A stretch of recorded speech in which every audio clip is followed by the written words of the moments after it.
नमस्कार दर्शकों, स्वागत है आपका हमारे YouTube चैनल नेक्स्ट 9 स्पेशल में और मैं हूं आपका अपना रजत। दोस्तों, आज की हमारी इस रिपोर्ट में हम आपको चैत्र नवरात्रि से संबंधित जानकारी देंगे। हम आपको बताएंगे कि चैत्र नवरात्रि में आपको कैसे इस बार देवी दुर्गा के 9 रूपों की पूजा करनी है, देवी दुर्गा के 9 रूपों की किस प्रकार आपको उपासना करनी है जो आपका जीवन धन्य हो जाए। जी हाँ दोस्तों, आज हमारी इस रिपोर्ट में हम आपको बताएंगे। लेकिन उससे पहले हम आपसे एक निवेदन करना चाहेंगे। दोस्तों, अगर आप हमारे चैनल के लिए नए हैं तो कृपया करके आप हमारे चैनल को सब्सक्राइब कर लीजिए और बेल आइकन जरूर दबा दीजिए, जिससे कि आपको हमारी सभी नई वीडियोस का अपडेट मिलता रहे। तो चलिए शुरुआत करते हैं हमारी आज की खास रिपोर्ट की। दोस्तों, मैं आपको बता दूं कि चैत्र नवरात्रि जो है वो इस बार 13 अप्रैल को स्टार्ट होगा और ये लगभग 21 अप्रैल तक ये पूरा पर्व मनाया जाएगा। 9 दिन का त्यौहार, ये 9 दिन का त्यौहार पूरे विश्व भर में बड़े हर्षोल्लास के साथ मनाया जाता है। ऐसा माना जाता है कि इन 9 दिनों में देवी दुर्गा के 9 स्वरूपों की पूजा की जाती है। अलग अलग दिनों पर अलग अलग स्वरूपों की पूजा की जाती है, अलग अलग रूपों की पूजा की जाती है और अलग अलग मंत्रोच्चारण के साथ, अलग अलग विधियों के साथ देवी की उपासना की जाती है। चैत्र के नवरात्रि जो है, ऐसा माना जाता है हिंदू कैलेंडर के अनुसार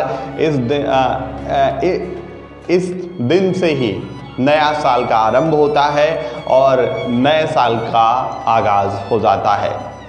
ऐसा मानते हैं कि जो 9वीं तिथि होती है, 9वीं तिथि पर भगवान राम का जन्म हुआ था। 9वीं तिथि जो है वो बहुत ही ज़्यादा हिंदू धर्म में खास मानी जाती है। चैत्र की 9वीं तिथि जो है वो हिंदू धर्म के लिए वास्तव में बेहद महत्वपूर्ण मानी गई है। दोस्तों, मैं आपको बता दूं कि हिंदू धर्म में चैत्र के नवरात्रि जो हैं वो वास्तव में बहुत ही ज़्यादा मायने रखते हैं। इनका महत्व भी हिंदू धर्म की पौराणिक कथाओं में मिलता है, वेदों में मिलता है, पुराणों में मिलता है। तो दोस्तों, हम आपको आज बता रहे हैं कि किस प्रकार आपको इन 9 दिनों में भगवान के साथ साथ माता दुर्गा की, देवी दुर्गा के 9 स्वरूपों की आपको पूजा करनी है। जी हाँ दोस्तों, देवी दुर्गा के 9 स्वरूप हैं और 9 स्वरूपों की आपको 9 दिन लगातार उपवास रखकर पूजा करनी है। कई लोग उपवास कई तरीके के रखते हैं। ये एक क्षेत्र से दूसरे क्षेत्र में अलग प्रकार से हो सकते हैं, लेकिन इन दिनों में उपवास रखना साइंटिफिक रूप से भी सही माना गया है, क्योंकि ऐसा माना गया है कि ये जो दिन होते हैं ये ऐसे दिन होते हैं, इस दिन थोड़ा सा आहार लेना चाहिए, थोड़ा सा अपने आत्मा को शांत रखना चाहिए। आत्मा को थोड़ा अगर आप रख सकते हैं तो आप शांत रखिए, जिससे कि आपके स्वास्थ्य भी अच्छा रहे।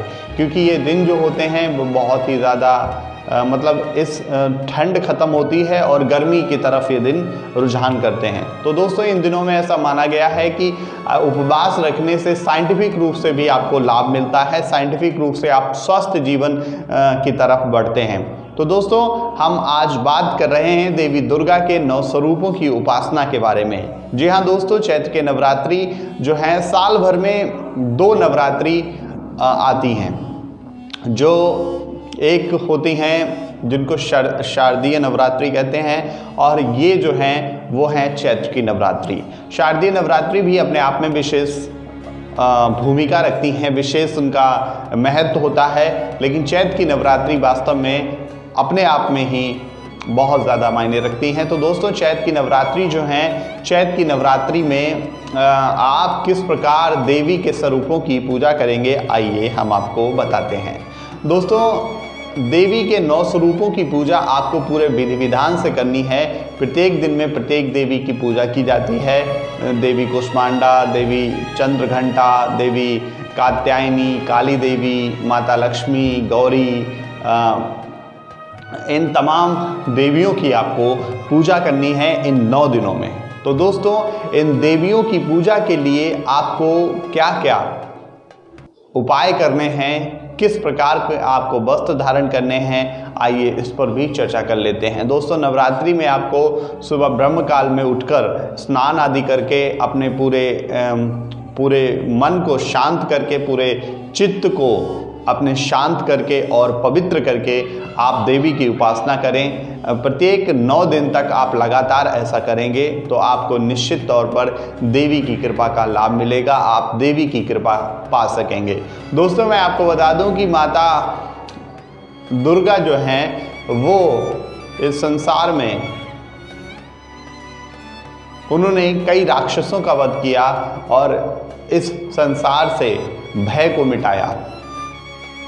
दुर्गा क्षमा शिवा धात्री। दोस्तों, इन 9 दिनों में दुर्गा चालीसा का पाठ भी बेहद महत्व रखता है। तो दोस्तों, इस बार जो चैत्र की नवरात्रि हैं वो 13 अप्रैल से आरंभ हो जाएंगी और ऐसा माना जा रहा है कि 20 और 21 अप्रैल तक ये पर्व बहुत ही हर्षोल्लास के साथ मनाया जाएगा।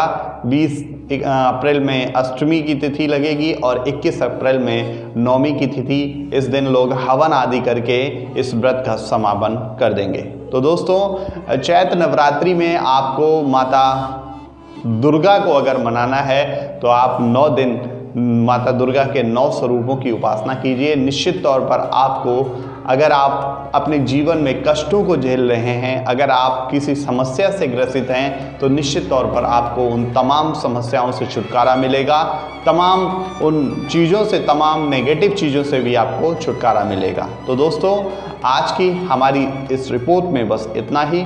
मुलाकात होगी आपसे अगले कार्यक्रम में, तब तक के लिए हमें इजाज़त दीजिए। धन्यवाद।